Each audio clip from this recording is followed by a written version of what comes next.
all doing. Okay. Hi everyone, my name is Rashiva Baker. I am the president of the Psychology Club. On behalf of Dr. Bernstein, the advisor of the Psychology Club, we want to welcome our special guests, faculty, administrators, and of course our students. Also a special thanks to Professor Richardson for assisting us with our event. This is our 4th annual event being presented by the Women in Distress organization. October is Domestic Violence Awareness Month, and today's event will discuss current issues, myths, and ways in which people seek help. When you came in, you were given a brief questionnaire handout. If you would be so kind to return it back to where you got it from before you leave. Okay, and also as a special warning, can everyone please silence their phones to prevent distractions and interruptions? Thank you. Now I'd like to invite our Dean of Student Services, Dr. Janice Stubbs, to the stage for a special appearance. Good morning.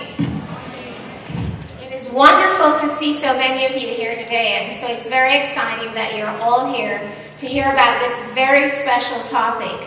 And so on behalf of our campus administration and our campus president, Dr. S. Sean Madison, I want to welcome all of you, and I'd like to take this moment to introduce and recognize some very special guests we have here with us today who took time out of their very busy schedule to support this topic of domestic violence. So when I call your name, please stand and be recognized.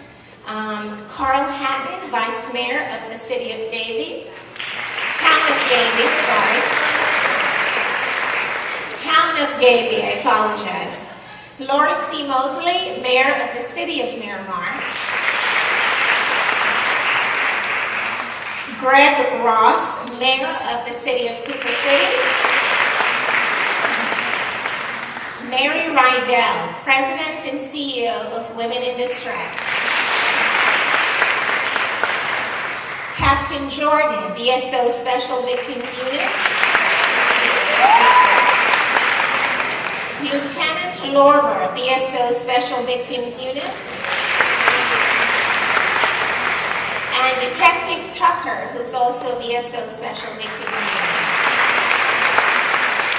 Thank you all for being here in support of this topic today, and I'd like to turn it back over to the president of our Psychology Club. Please give another round of applause to Dean Stubbs and our special guest. At this time, I would like to present our guest speaker, Ron Osborne Williams from Women in Distress organization. He's the Prevention and Education Manager. And at the conclusion of this presentation, there will be a brief question and answers session. And on behalf of Student Life, for those who answer questions, will be given a special Broward College t-shirt. Okay? That's an incentive. Okay, thank you. All right, good morning. Wow, okay, now. Okay, good morning, everybody. I'm going to take a moment of privilege to be a speaker to acknowledge somebody this morning that I seen early this morning. I was setting up the table, and it just goes to show, when you're a teacher, you get an opportunity to see your students from the past, and it really it's one of the only benefits as a teacher that you kind of get sometimes is that you get to see them and see that they're achieving and they're doing any long talks that you have with them and trying to tell them to do the right thing really worked out. I just want this young man to stand up, and I want to acknowledge him because I know that him being here right now is his diligence in his work of being and pursuing some of the things we were talking about when he was in high school. Kadan, I know he's working hard, and I was so glad to see him here this morning. So, and keep up the good work, my friend.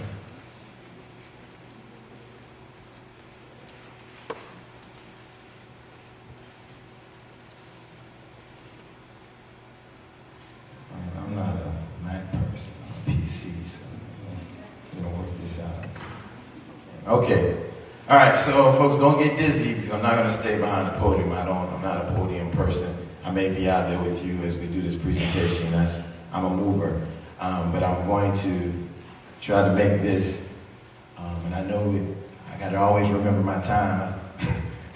Me and the mayor was talking a little bit about last time on time, and you said, wow, you're a very quick speaker. Okay, so let's begin, because this is a serious topic, but you'll see I'm going to make it a little bit more educational than serious and gloomy. All right, first let me talk about, we know who I am. I don't have to go through all that really that fast. I'm the Education Prevention Manager at Women in Distress. We go and do education and prevention throughout Broward County, some of Northern Dade, some of Southern Palm Beach County, as much as possible. But our mission at Women in Distress, and this is very important because I always ask this question, and I asked it last night at a church. First, how many people here think they know what domestic violence is? Show of hands. Don't be bashful. Okay. All right, so now let me ask you how many of you think you know, or you ever even heard of intimate partner violence? Raise your hand. Okay. And do you know how they are interrelated or not related? Raise your hand. Okay, that's good. That's some more objectives that we're going to get to. Now, how many people know about Women in Distress? Okay, you know what kind of service we provide and the things we do. Okay, so those are my objectives for the day. So I'm telling you, so you can get them, especially those people that have those papers who need to write down certain things for whatever assignment it is.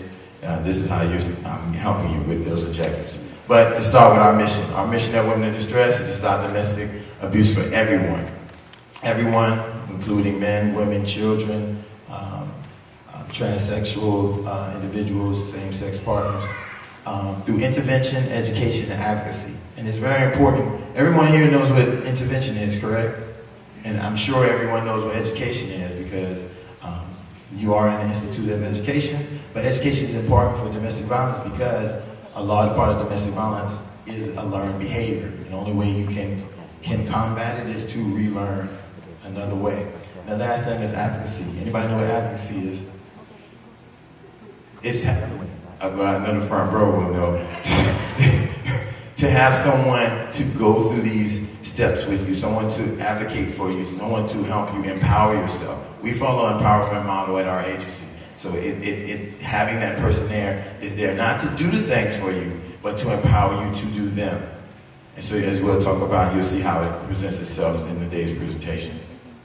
All right, so we are in school, so we will be taking the test first thing. All right, so I'm going to move from, will this microphone be okay if I move from the stage? Check people.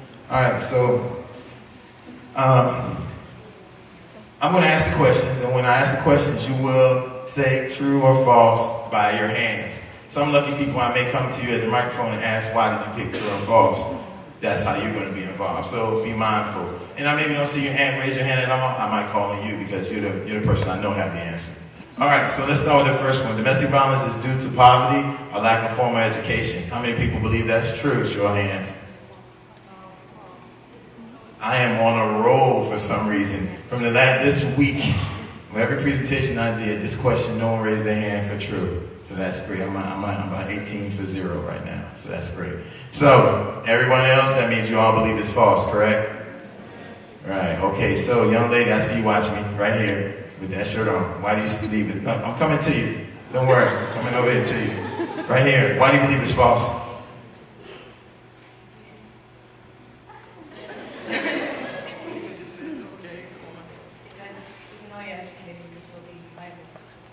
That's it. I don't know why you were so hesitant to answer. That's absolutely correct. Folks, it does not matter what your education level is. You can have a GED or you can have a PhD. You can end up being a victim or you can be an abuser of domestic violence. It's not subject to a certain class of people or education. Okay, so that's false. Next one. Drug and alcohol is a major cause of domestic violence. True or false? Come on, let me see the hands for the people who believe it's true. Okay, that's good. All right, now, everybody put your hands down. All those who believe it's false, let me see your hands. Okay, that lady all the way over there, false. I'm coming over there to you to find out why you're saying it's false. While I'm doing that, I'm going to walk over and kind of explain why the majority of you said it was true. How many people watch TV and movies? Yeah, that means everybody. What is the number one thing you see when you see someone who's about to abuse their partner? What are they usually doing? So it's in our mind that we begin to believe that drug and alcohol have a major cause of this, correct? Where's she at? Right here, don't try to hide, come on, don't try to hide. Why is it? Yeah, why do you believe it's wrong? Because it's usually to do with stress and money and marital problems, not necessarily alcohol. Okay. All right, that's good. That's a good one. Anybody want to add anything else? I'm sorry. Yes, go ahead. Just to add that, not everybody drink or smoke or do drugs, and they still get upset with their partners and still abuse them, talk to them. Very good, very good. So let me put the answer up there. It is false. And folks, let me tell you something. Drug and alcohol may play some role in some part of something, but it's not the cause of a person abusing another person.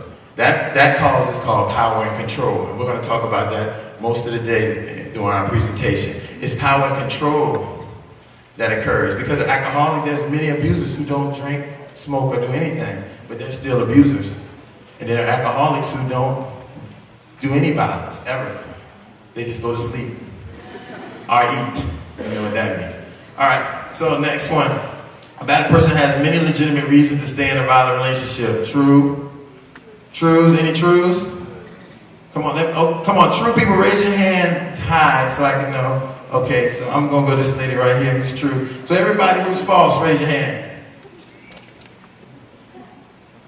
Okay, and let me come to this gentleman right here. Sir, why do you believe it's false?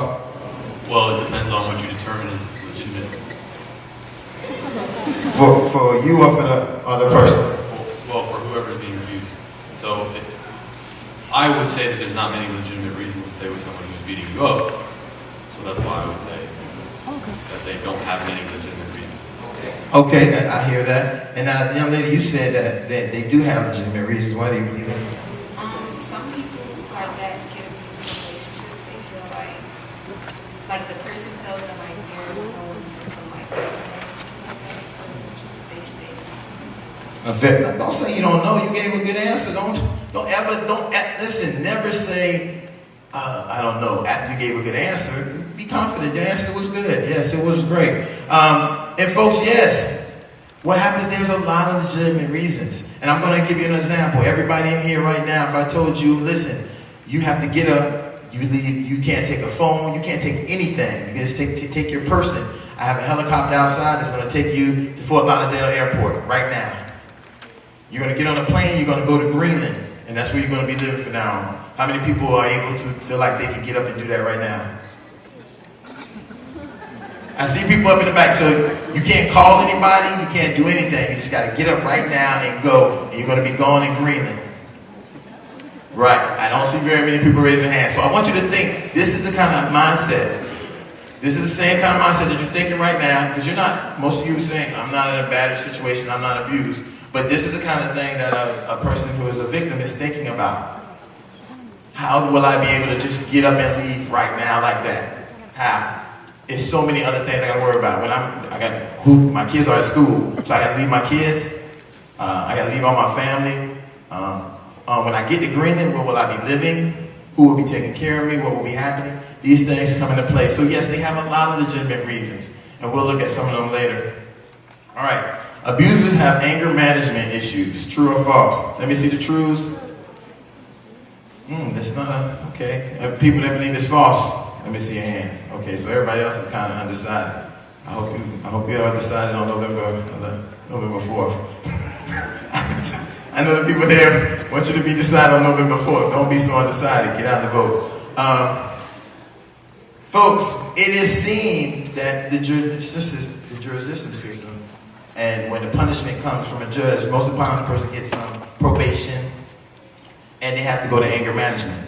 But what we found is sometimes I'm concerned if anger management is what they need, because their issue is not so much of anger, because we have people who are in abusive relationships who never get angry because their partner never does anything to break their control or their power.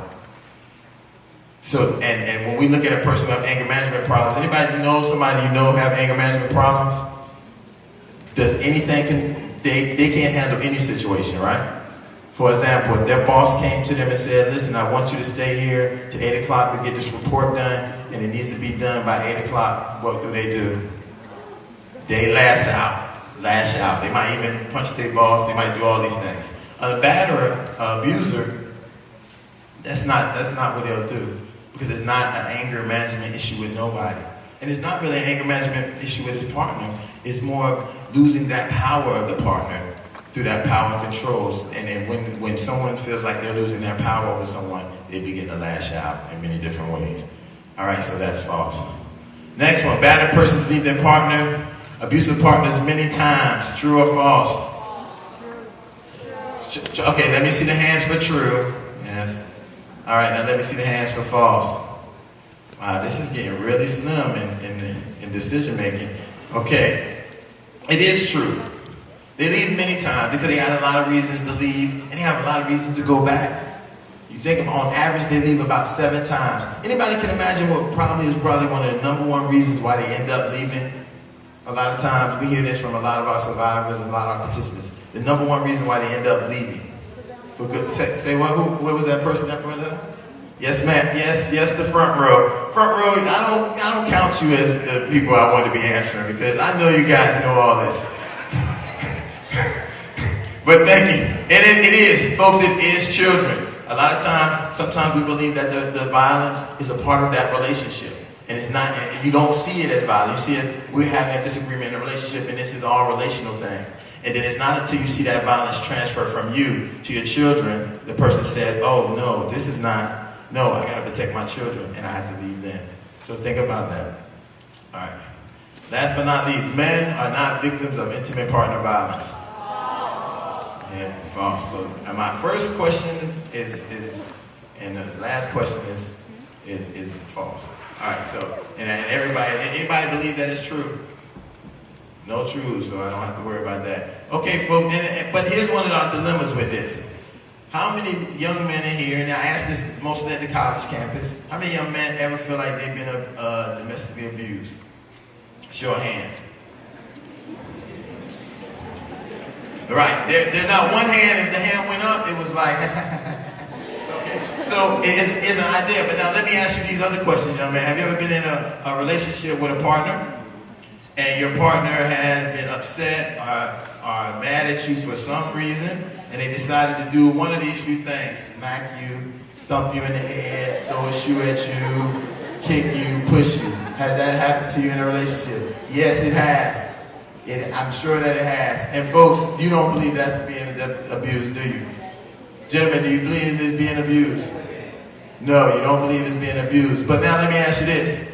If you did those same things in public, as we've seen in the video, and it's a big part about that video, that's why I was showing it when you was coming in. If you did those things in public, what would people say you are doing? You are abusing your partner. Folks, violence is violence, no matter who it's done to. We have to kind of change that mindset if we're going to really, really curb this epidemic. All right, so that is false. So we see clearly that domestic violence crosses all boundaries. It doesn't matter about age, race, sex, education, socioeconomic status, any of that. So now, when we realize that, let's kind of see how many people are affected. Because we think that, well, maybe it's only a small amount. And I want to tell you, how many people here know about statistics? How we get statistics. If we take the census, we only can take the census based on what? Come on, somebody. Thank you. From who reports. If they don't report, then we don't know there's this. This is the same thing when we look at our DV statistics. We only can get the statistics from either a person who comes to one of the centers nationally and report, and we use that data, or police departments that get it based on that level of crime. Other than that, we will not know anything. And I'm going to explain to you why that's really important later on. So we look at 1.3 million women in the U.S. have been physically assaulted by an intimate partner. I want you to know this. It says physically assaulted. That only means that something physical happened. And when I show you the spectrum of domestic violence a little bit later, I want you to think about that. All right, one in 4 women experience intimate partner violence. That means 1, 2, 3, 4. 1, 2, 3, 4. Now, if I believe these statistics are not 100%, and I'm pretty good with things, I would believe that we're missing half of the people. And if we're missing half, then that changes the number to more like 1, 2, 3, or maybe even 1, 2 and a half. And that's the United States. That's just the United States. So think about it. Now, let's look at this. 1 in 3 experience intimate partner worldwide. Now, let's think about worldwide. Let's think about the countries and think about some of the policies and some of the rights for women in countries around the world. We have countries that women have 0 rights. Anybody can kill that woman and it's okay because she did something outside of what people felt was wrong or right. So when we say 1 in 3, in my mind it might really be 1 in 1, but we only have the proof to say it's 1 in 3. When we look at men, 1 in 7 men experience intimate partner violence. And that again, that's based on who reports and why they report. Sometimes remember the reports come from either a police incident, and that's not that they reported it, is that the police was involved so that we have that statistic. That don't mean they even did anything about it, it's just that the police was involved so this became a statistic. So think about that. 1 in 4 same-sex partnerships. We see a lot of spikes in this population because there's not a lot of attention to it. It's looked at, okay, well, we see a traditional view of a man and woman when it comes to domestic violence. So we see a male-on-male partnership. We say, well, that's just 2 men fighting. We don't look at it in the same sense. Same thing with women. Women on women. They just says women on women fighting. And this rate is probably the highest because our society has made woman-on-woman violence entertainment. And if you don't believe me, you don't know, check the highest rated reality shows, and every one of them they only stay on because they have the women on there fighting each other, hitting each other, and attacking one another. If you still don't believe me, you're an internet guru, go on Google or any search engine and push and fight. You will not find boxing, you will not find UFC, you will not find anything else. What you will find is 2 women in some setting fighting each other. So just know that it's a higher rate. All right, why is this a problem? Anybody can think of why this is a problem? Okay, so let's look at it. The Center for Disease Control and Prevention says that intimate partner violence is a public health issue. Public health issue, like Ebola? Are you asking? Yes, almost like Ebola at a point. Because folks, when we think that domestic violence is just someone getting hurt and having to go to the hospital, black eye, broken arms, that's only the one side that we mostly see. We're forgetting about the other side of people living in these traumatic lives and stressful relationships where it's drawing them to be very stressed. And how many people know what stress is in this room? Show of hands. Now I want you to keep your hands up, I want you to think about some of the de-stressors that you use that you wouldn't want to tell anybody about. Right, think about that. And what you know they're not good for and what they do to your body. Now that's just you probably doing that because you're cramming for exams or you don't pass exams and you have did this. But this person is doing this every day of their life because this is their life at this moment. So sometimes they end up having problems with their liver, their kidneys, their lungs, their weight, because they're overeating, drinking too much, hypertension, high blood pressure. All these things come into play. So we're saying, well, strokes. How is this person having this from domestic violence? Because your body is affected by your mind. As much as we don't think it is.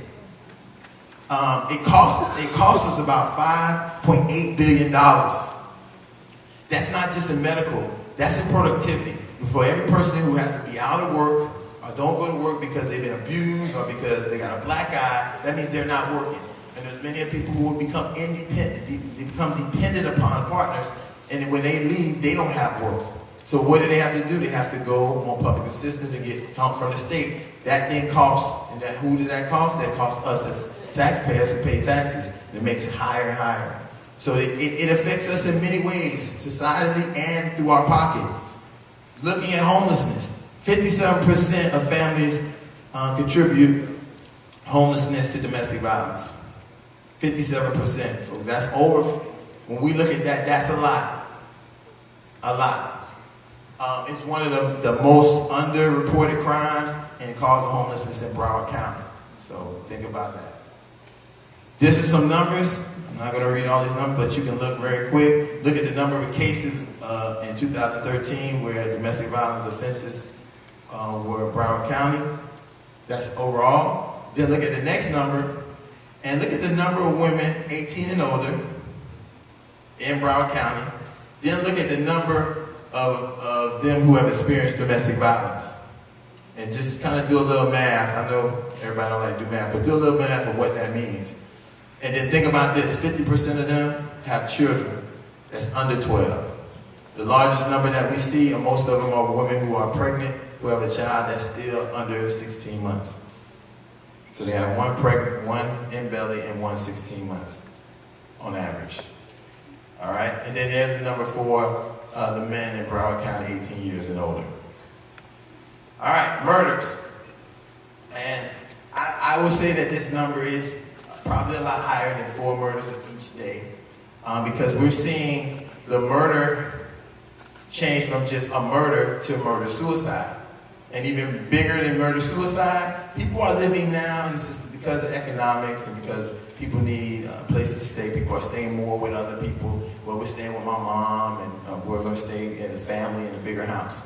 So now we're starting to see mass murder-suicide by these individuals at some point, because they're feeling that I'm not just going to kill my partner, I'm going to kill everybody in the house, even sometimes the puppy, the dog, everybody, because that's how angry and out of control they have become and lost. This is an effect because 15 million kids are exposed to domestic violence a year. Think about this, 15 million kids. These kids basically have 4 results, 4 outcomes, I'll say. One outcome is that they will get re-educated, understand that this type of relationship that they've been exposed to is not one they want to be a part of, and they would do and battle every day to try to have more healthy relationships than the ones that they learned in their household. That's the one. The other 3 may not be that lucky. The other 3 may become an abuser themselves, may become a victim, or may become a person who can't control any of that and become and succumb to health issues as well as maybe suicide. So you're looking at 4 outcomes. One of them is positive. Okay? When we see some of these behaviors, these are some of the behaviors that you see in kids, and I tell when I go out to educational presentations, I tell the educators, look at these behaviors. Don't just skim through them and think that, oh, well, this kid's just bad. There's a reason for everybody's behavior, and look at some of them. But let's move more to a long-term effect, and supports my statement of they are 2 times more likely to become an abuser or a victim. Because I want to best explain this. If you come from a household where it's like Family Ties or the Cosby Show, I'm probably dating myself, and you're probably saying, what is Family Ties and the Cosby? But the front row knows what Family Ties and Cosby Show is, so we're good to go. All right, so this is a family structure where everything is great. The family has a great structure. They have a healthy relationship. All the family members get along and what have you. Then you have a family, and that individual comes from that family. So when they look for a relationship, they're going to look for those things in a relationship. That's how they're going to believe a relationship should go. Then you have a person who comes from a relationship where their relationship, the family is together, but there is violence. There's domestic violence in that relationship, but the family stays together. I was looking at a colleague of mine doing a genogram. Anybody know what genogram is? It's 3 years of your family history, and they showed that all 3 years in that history they had domestic violence, and they knew it, and it still didn't stop them from being a victim of domestic violence. They're not now, but it was a part of what ended up happening, and you see this. So when these people get together, they initially say that this is a great relationship. I love, no abuser goes up and say, hey, Hi, you want to go out? Nice to meet you. Want to go out? And you say yes, and then I say, phew. So now we're going out. No, it's never that. What I do is I bring nice roses. I do all the nice Catholic things, and I become an intimate partner with her. I become someone that she likes, and I like her. Not, the violence is later when I want to control her in a way. So we move right into the intimate partner violence. So I didn't see many hands go up in what that means. And this is really important because the intimate partner violence understanding really helps you understand everything else you need to do around helping and supporting people who may be in these experiences. Because if you can understand this, then you're not as feeling like, well, they can get out. I don't know why they're doing it. What's going on? All right, intimate partner violence. It is a broad term for domestic violence and dating violence. So that means that we know domestic violence, but this is inside, and it really is specific on what's going on with these couples and how it works. And a lot of people don't really think about that. They think, well, they're just together and whatever happens. But we know that it's a pattern of abusive behavior through the use of power and control tactics used by one person over another person in an intimate relationship. And that really don't make sense to you right at this moment, but I'm going to make it sense to you when I show you the power and control wheel and I give you the scenario of how it works. But the number one thing I want you to remember, it is a learned behavior. That's why I said family structure and what's going on in their family sometimes so much influence. How many people have seen this commercial where the parents are walking around and one parent is like smoking a cigarette and the child is right behind them smoking a cigarette, and every negative thing that the parent is doing, the kid is shadowing? That is what is happening. This is how it happens. This is exactly how it happens. All right? Domestic violence. Now, I want to be clear to explain to you and see some of the differences in domestic violence and intimate partner violence. They are the same, but there is some legal reasons they're a little bit different, and that's the part that's important for you to know. Now, this is what domestic violence is. This is what the law is. This is what the police can deal with. This is where the reports of the crime that we had the statistics come from only. Most of this. So it's any assault, aggravated battery, sexual assault, stalking, kidnapping, false imprisonment, a criminal offense resulting in injury or death of, and this is what I want you to look at, one family or household member by another family and household member. So, what does that mean in difference from two intimate partners? A lot. I have a roommate, and I'll give you this example. If I have a roommate, me and my roommate, we are two household members. If me and him get in a fight, and it stems out all the way into our yard in Miramar, and then the Miramar police show up, if that's a domestic violence call that we made, because we both live in the house. So, because you got to decide who's going to stay in the house, who's going to leave, all these things come into play. But what the major difference between that and me and him being an intimate partner is that at the end of the month, I'm probably going to move out with no love lost. I'm going to go and find me another place. I'm not wrapped up any financial things with him. I'm not going to be like, oh, I'm so lonely. I miss my roommate so much. We share so much good time together. I'm not going to be like, oh, well, who's going to take the puppy that we have? Am I going to get the puppy? Is he going to get the puppy? None of those things happen. And that's where the major difference is, so you can understand. Because sometimes it's easy to see this brother and brother fighting, mom and child fighting. All these things are covered in the law. But when we look at intimate partner violence, it's not the same, because it's a little bit different. A lot different, because it's not as cut and dry. It's a lot more affairs of the heart. A lot more affairs of, this is what I understand this relationship to be. This is what I learned how relationships work. And this is, I don't understand why anybody is seeing or saying it's different. All right? So let's look at power and control. These are some examples. Physical, sexual violence, emotional, verbal, stalking, economic abuse. And let me say this. I was saying this last night, and the church really got a good laugh, and I think it really helped them understand. Folks, how many people ever had a job that they did not really like? And they don't, and then you went to it, and you worked it all the time. You was like, oh, if I could leave this job, I gotta leave this job. I hate this job. I hate it. But you had to go there. right? You had to go there. Why? Because you wanted to continue to pay, correct? Then you were a victim of economic abuse. And I want you to think, I'm putting it to you in a way that you can understand and get it out of your mind, because that is where, this is the one way I can really show you, because you might have wanted to leave that job. It might have been stressing you. You might have been doing things you didn't want to do. You was doing so many things, but you couldn't leave it, because guess what? Who's going to pay FP&L? Who's going to pay Comcast?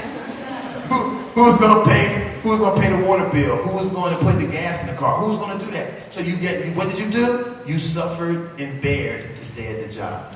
So I want you, I'm trying to be very clear so you understand when someone is in this situation, where their mind is at, versus where you might not understand where their mind is at. All right? Isolation, using children, using privilege, threat and coercion, minimizing, denying, blame. Now, listen to this scenario, because this is the part where I begin to really teach on that domestic violence is not only physical, and that you can be in an abusive relationship before any violence ever occurs. All right, so I meet my friend who I met here, and I convinced her, and we started dating. And not only did we start dating, we eventually ended up getting married, because I was such a great guy, and had a great future ahead of me. And we had a little kid. So on the time when we were about to have our second kid, I said to her, hey, by now we're spending a lot of time together.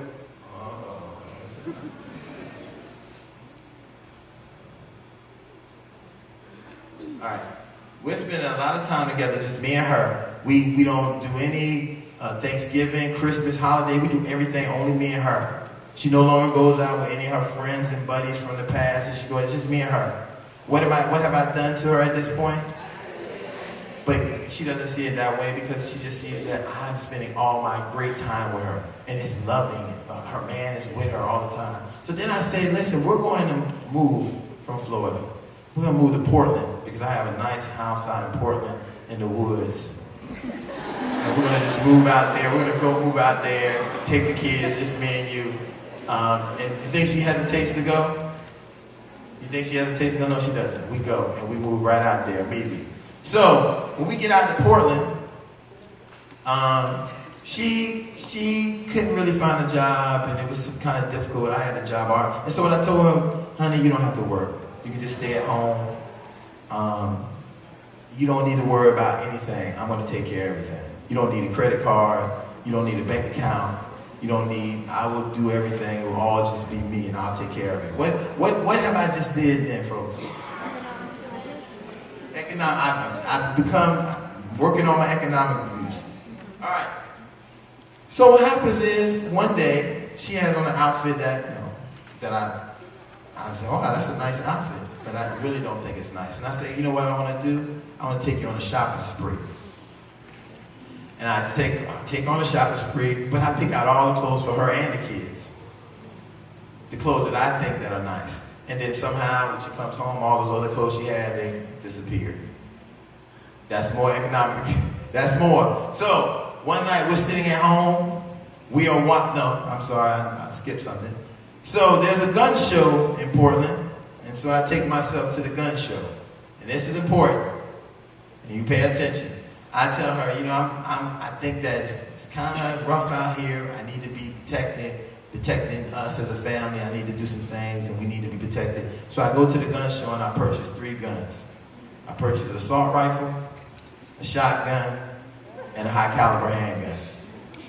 And what I do is I keep the shotgun in my office, locked up, where I only have the key. Listen to me. I keep the assault rifle locked up in my trunk, where I only have the key. And I keep the handgun on my hip every day. And every night when I come in, from wherever I come in, I put it down on the dresser like that. And I make sure it's known that it's right there. Always. What am I doing right now, folks? What have I done?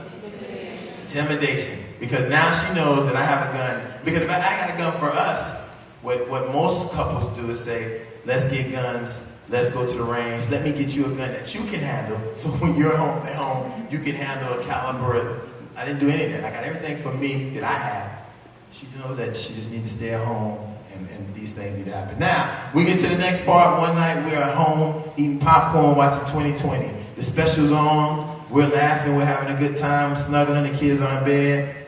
And it comes on about this guy whose wife was cheating on him. And then she was able to get half of all the money, and all this worked out. And I say to her in a joking manner, boy, if you ever do that, I'll kill you. And I laugh and I pop some more popcorn in my mouth. And later on, we find out that, watch another part of the segment, and we see that the husband had to end up paying all this money, and all these things had to happen. And I said, oh, and he didn't get to keep the kids? And I say to her, let that have been me. Not only will I kill you, I'll kill the kids as well. And I'm joking, eating my popcorn, popping in my mouth. Because folks, I have not raised my voice, I have not been vicious, I have not did anything. But at this point, you can be sure that my partner knows that she has no way out at this point. And I have not raised a fist, I have not raised my voice, I have not did anything. But I have complete power and control over her. And what can she do? So I wanted to really, I like to use this wheel to show you exactly how this happens. And it doesn't happen just with this. We are so much on this that we forget there's a whole other part out there that's a lot more traumatic and doesn't get any attention sometimes. And this is how. Scope of abuse in a legal point of view. So this is the spectrum I was talking about abuses on. And if you look at one end, you see physical abuse. In the middle, threats of violence. And then on the far end, you see verbal and emotional abuse. Now, what I'm looking at is, you see the police car? That's when the police come. That's when someone is helping you. That's when somebody can help you. But you can go for almost 20 years in a relationship over here, on this end. You can be in a relationship 20 years. And imagine 20 years of that. You can be 20 years of just threats, that they'll do something every time. And nothing is happening. There may never be a way for you to resolve that unless you go to a center and go somewhere and get some help. And then you begin to take some therapy, some counseling, some advocacy. Those things happen. So I want you to understand that when we see domestic violence, sometimes we're only seeing one part of it. We're not seeing the whole spectrum. And the spectrum is long, and sometimes we don't even identify that it is domestic violence or intimate partner violence. All right, why does this occur? Really easy.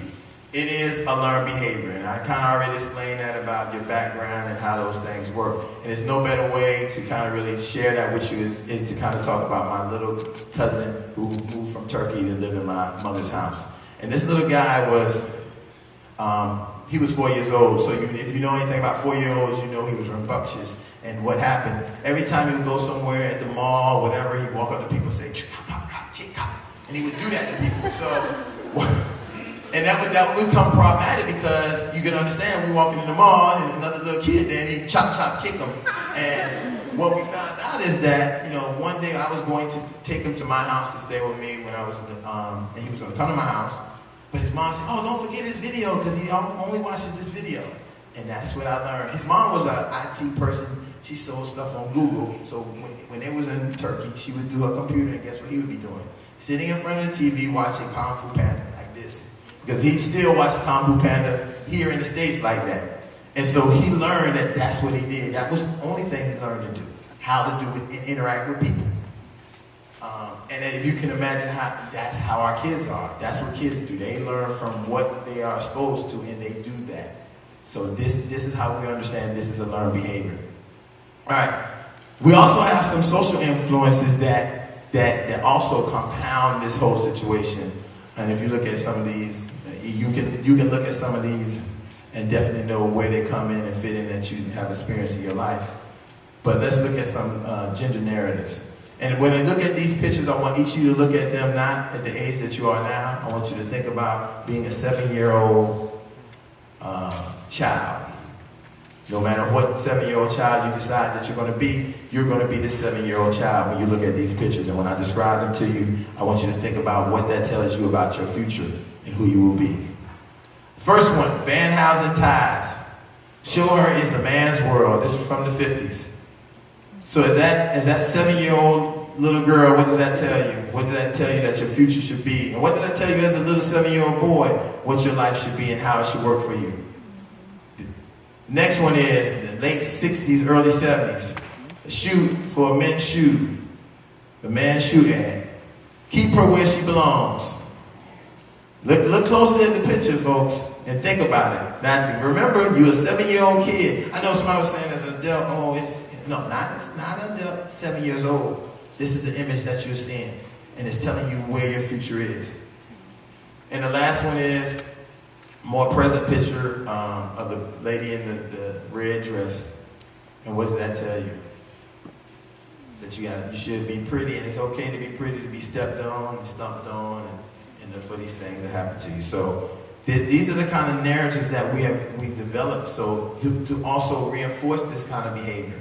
So I'm going to wait and show these 2 videos towards the end. At the end, maybe and I will start some of the dialogue we're going to have later. But these are exactly the 2 videos that really show you what has happened in America to our kids and what they're being exposed to that ultimately contributes to a lot of them being able to reinforce domestic violence, as well as violence and low self-esteem and machismoism, misogyny in our society. These 2 videos talk about how that develops. All right, why do they stay? Everybody wants to know why they stay, why the person stay, why the person stay, why the person stay. I would never stay. Why would you do that? Well, let's look. Number 1 is fear and safety. I'm sure my lovely wife over here would tell you the reason why she didn't try to leave Portland is because of fear and safety. And maybe if she tried to leave, could she leave without her children? Remember that exercise I told you if you could get up and leave right now and just go to Greenland? Would you do it? Let's still look at that. Legal barriers. It's very difficult. I find it, and I'm a pretty smart guy, I find it somehow almost difficult if I couldn't pay my ticket online. If I got like a speeding ticket, if I couldn't pay it online, I probably wouldn't know how to pay it. And then think about it, folks. If we couldn't have to pay it online, you wouldn't know where. Remember that Broward County got every municipality. You might pay at different places. Where would you go to know how to pay it? So think about trying to go get a restraining order, and no one knows how to tell you to do that thing, or how to get a stop order, or any kind of legal things. That's a lot to do. And take this in consideration. You only have a limited amount of time to do it before you got to be home. You can't spend 4 or 5 hours. You got 15 minutes to do it. The line, you can't even wait in that line if you only got 15 minutes. Financial dependency, we know that. We talked about the kind of love people feel like they have for their partner. Social pressures. You ain't married yet. You ain't got no partner. You better hurry up and get a partner. What kind of woman are you? You got everything, you don't got a man yet. So you ain't got no woman yet. You ain't have kids yet. The kind of social pressures we give each other. We talked about isolation from people, family members, religious and cultural beliefs. Last night, the bishop of church I was at, he said, he gave this story about how there was a lady he knew who went and spoke to the pastor at her church, and the pastor quoted the scripture to her about the domestic violence that she was sharing with him. And he said that, ultimately that was the end of her life, because she went and continued to stay in that relationship and ultimately ended up losing her life. Because she believed that what the pastor told her was correct, because she believed in her faith. But her faith didn't save her life at that point, because, you have to be mindful of that. So sometimes we are subject to our religious beliefs.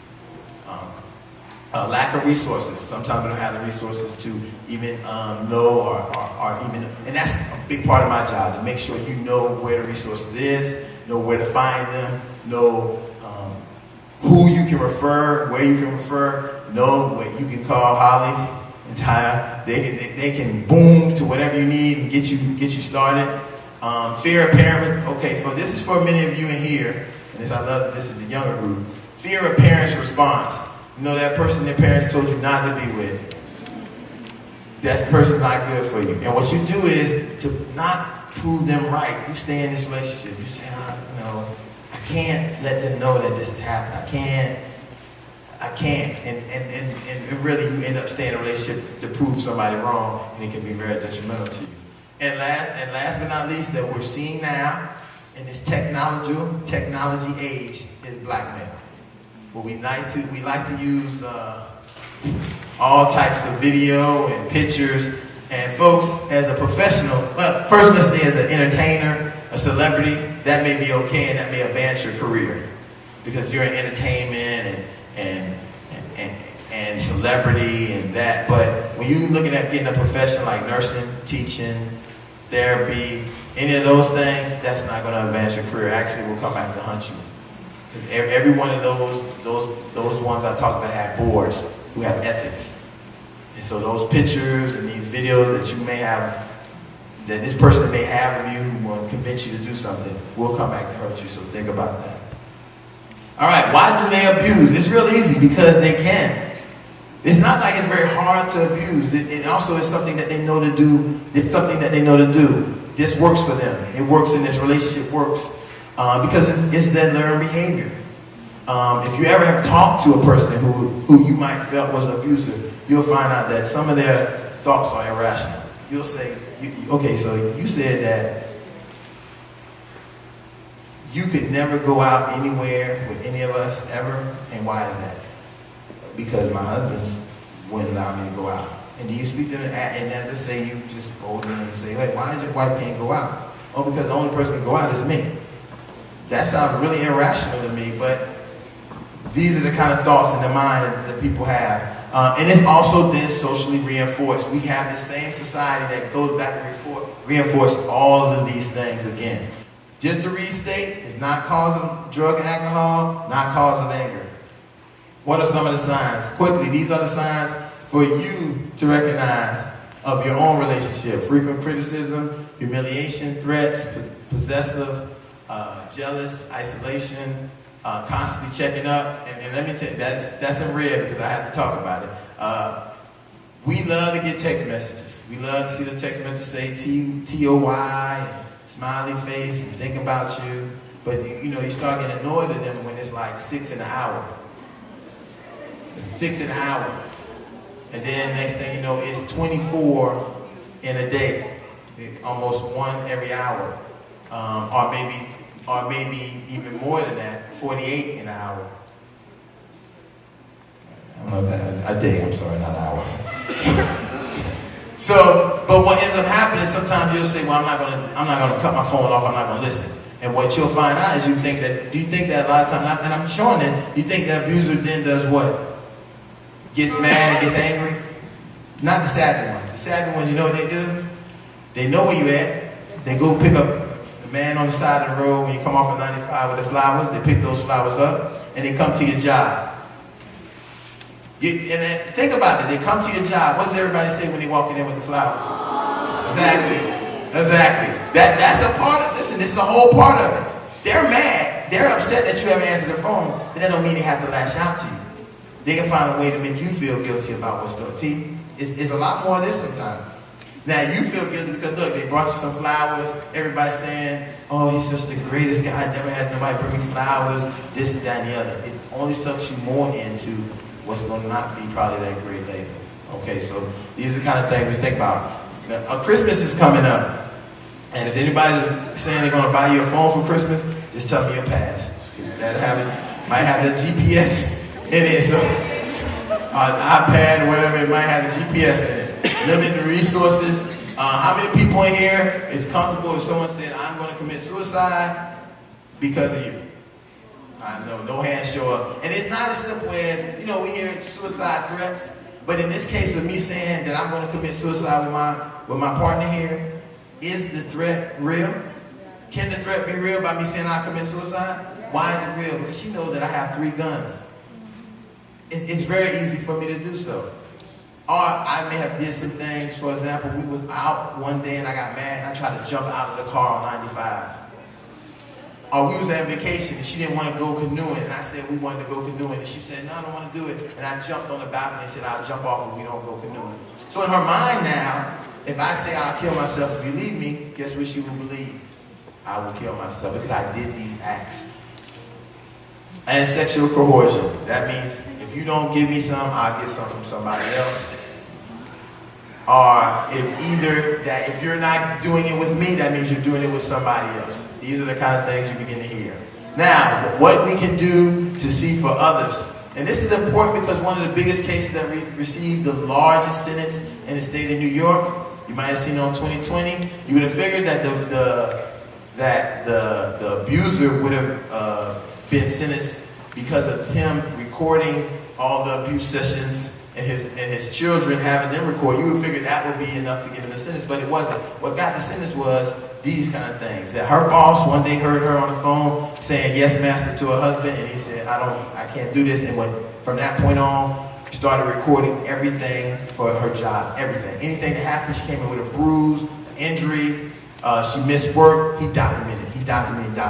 And these are the things he kind of documented. He would document frequent injuries, how many times she missed work or school. And she documented that he knew she was fearful of the partner because she could overhear conversations of how she would talk to him. Sometimes child care, neglect, submissive behavior. Her behavior at work was very submissive to everyone because that's what she had become, submissive. So she doesn't just it's very hard to turn it off when you become some way. Emotional outbursts. We're celebrating the birthday party for somebody, the Sunshine Club, and she's crying in the corner. The happy moment, she's there crying. Why is she crying? We don't even know why she's crying. Insignificant resources and isolation. Now let me give you an example in insignificant resources. How many people would love to have somebody to take care of their car for them? Like to get their car in the morning, make sure the gas is in it, keep it maintenance, all those things, right? Now this is the kind of thing that sometimes abusers may use as a flattering thing, but they're also using it to control. So they used to use this thing where they would check the mileage and keep your mileage and know where you went. Now we got a new thing, especially for my wife here. I make sure clearly that if she needs to go somewhere, I check the mileage on Google Maps. And I make sure it's just enough gas in there for her to make it to there and back. So if she does anything else outside of the time that she said where she was going, she would break down and she would have to call me because she doesn't have a debit card. She doesn't have any cash. So she's using our car, well, not our car, it's her car, but I make maintenance and make sure it's okay. And it has just enough gas for whenever she needs to go, but only when she needs to go and when she told me she was going, and I check it and I put it together. So folks, these are the what I'm sharing today, and I'm going to be real clear because I think that we have looked and seen so much violence, the fist. And I would really am on a push to let you know that it's more than just a fist, and we're missing a lot of that. It's very few, and it's not a lot that we can do because, as I told you before, the police can only come when it's a physical. It's up to you as the people out there to know that these verbal and emotional things are going to support people and push them in the right way to go get help. All right, teen dating violence, quickly. 1 in 3 teens experience abusive relationships, only 33% tell, and you guys know it's mostly just coming out of the teenagers. You didn't tell your parents anything. You probably don't tell them anything now, so we know that. The power and control, I only want to talk about the bottom 3, blackmail. Recently there was just a case where the young lady was dating the other dude. He must have got some video or whatever, and because of that, then he blackmailed her to have sex with all the other dudes in his crew or whatever. We had this case just happen. Social abuse. How many people think they know what social abuse is? That means that the person that you're in a relationship is Mr. Popular or she's Mr. Popular, and when you don't do what they want, it's like the mean person club. They make everybody in your social group turn against you. And now you're an outsider because you didn't do what they wanted. And then we talk about the digital abuse. We know what that is. Only thing on here I want to say, really easy, you can read it, but I want you to say never take or send nude photos. That's what I want to say. I want to say this to you as people who are going to be professionals in the future. Folks, I know it's fun, it's cute, all that, but think about it. You never know who has it. And listen, you don't even own the picture. The person that took the picture owns the picture, not you. Even though you're in the picture, but you didn't take the picture, they own the picture.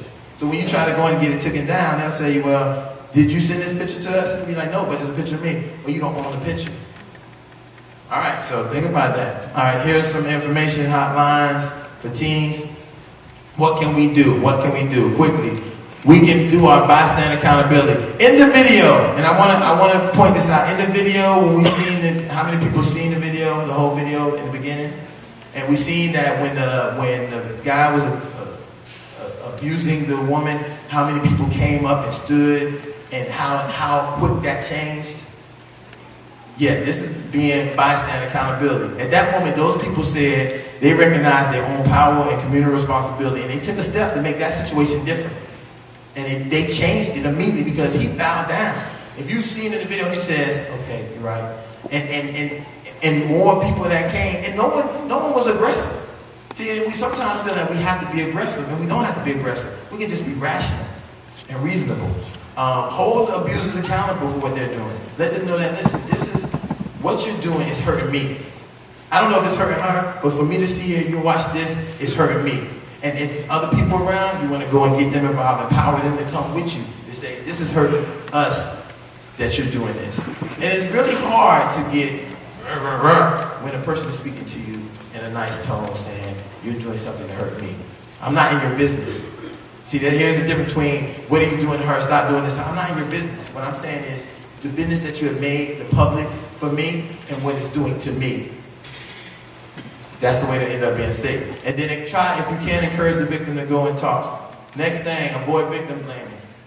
Abuse is always a choice. Okay, abuse is always a choice. Domestic violence and sexual violence is a crime. It's never never is the fault of the victim. Recognize victim blaming as a way to separate ourselves from the unpleasant feelings that we may have about this. A lot of times we kind of feel like, well, I disagree, I don't like this, I don't care for this. Awareness of one's own bias and prejudice. Avoid imposing your own cultural values.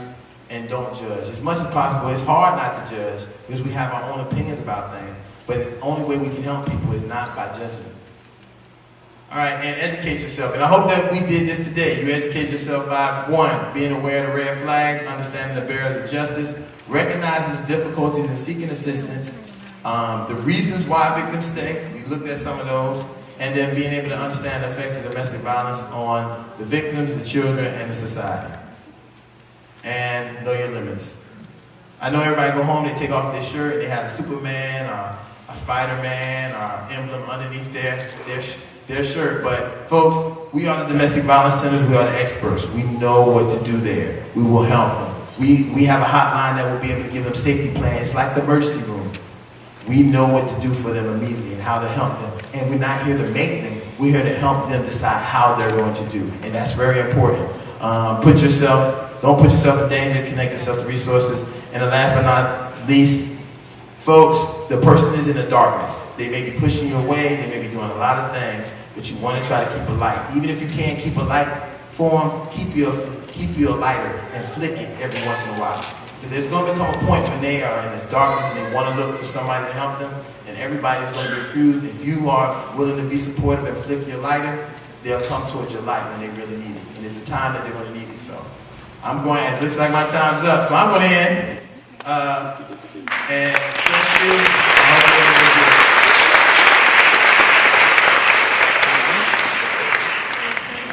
good. Wasn't that a great presentation and very informative? Osborne Williams from Women in Distress Organization and all our special guests for attending. We have a hotline that will be able to give them safety plans like the emergency room. We know what to do for them immediately and how to help them. And we're not here to make them. We're here to help them decide how they're going to do. And that's very important.